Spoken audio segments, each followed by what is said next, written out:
This is Jamal. Jamal is a boy who lives in a poor neighborhood. He has a friend named Kevin, who lives in a wealthy neighborhood.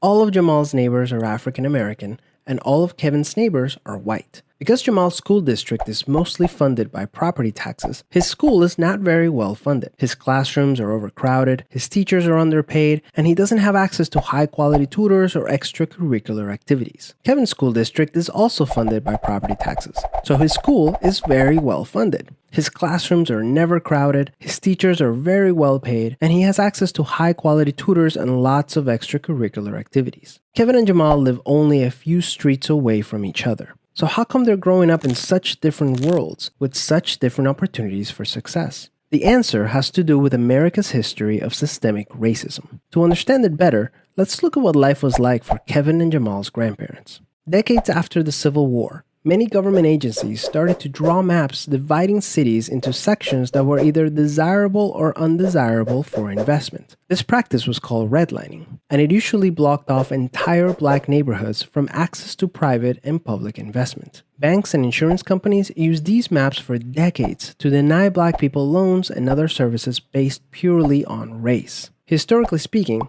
owning a home and getting a college education is the easiest way for an American family to build wealth.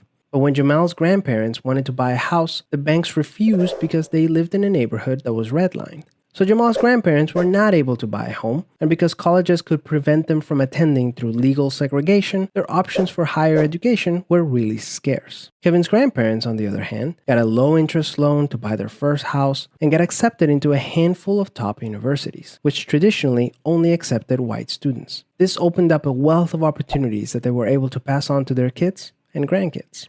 Even as late as the 1980s, an investigation into the Atlanta real estate market showed that banks were more willing to lend to low-income white families than to middle or upper-income African-American families. As a result, today, for every $100 of wealth held by a white family, black families have $5.04. A 2017 study confirms that redlining is still affecting home values in major cities like Chicago today. This explains how Kevin and Jamal inherited vastly different circumstances. Unfortunately, the story doesn't end there. A big part of systemic racism is implicit bias. These are prejudices in society that people are not aware that they have.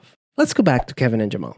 Against all odds, Jamal manages to be the only student from his high school to get accepted into a great university, the same one that Kevin and his high school friends are attending. But after Kevin and Jamal both graduate, Jamal notices that his resume isn't drawing as much interest as Kevin's, even though they graduated from the same program with the exact same GPA. Unfortunately for Jamal, studies show that resumes with white-sounding names get twice as many callbacks as identical resumes with black-sounding names. Implicit bias is one of the reasons why the black unemployment rate is twice the rate of white unemployment, even among college graduates today. You can see evidence of systemic racism in every area of life. The disparities in family wealth, incarceration rates, political representation, and education are all examples of systemic racism. Unfortunately, the biggest challenge with systemic racism is that there's no single person or entity responsible for it, which makes it very hard to solve.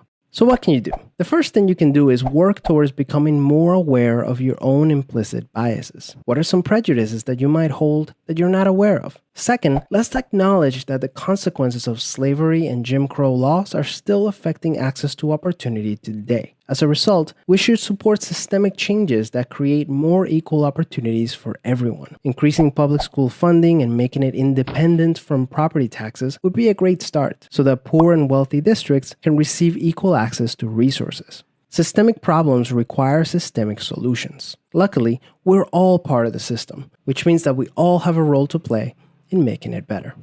Peace.